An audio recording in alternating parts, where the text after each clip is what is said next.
ఆకారంలో ఉన్నటువంటి నా దివ్య సప్రసాదమును స్వీకరిస్తారో మీరు ఉదయం వెలిగేటటువంటి సూర్యుని వలె మీ యొక్క జీవితాలు అంత వెలుగుగా ఉంటాయి అని అంటారు.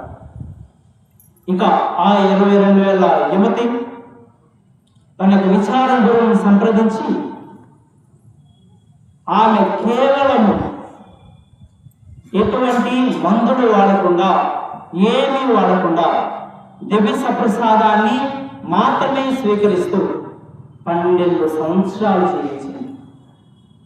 కేవలం దివ్య సప్రసాదము మంచిది, ఈ రెండు తప్ప ఆ స్త్రీ 12 సంవత్సరాల దాకా ఎటువంటి ఆహారం కూడా ముట్టలేదు.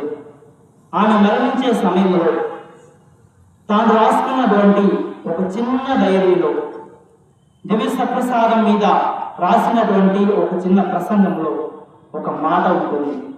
అదేమిటంటే, చంద్రులా ఉన్నటువంటి నా జీవితాన్ని సూర్యుల్లా మార్చగలిగినటువంటిది దివ్య సప్రసాదము. నేను 12 సంవత్సరాలు ఆ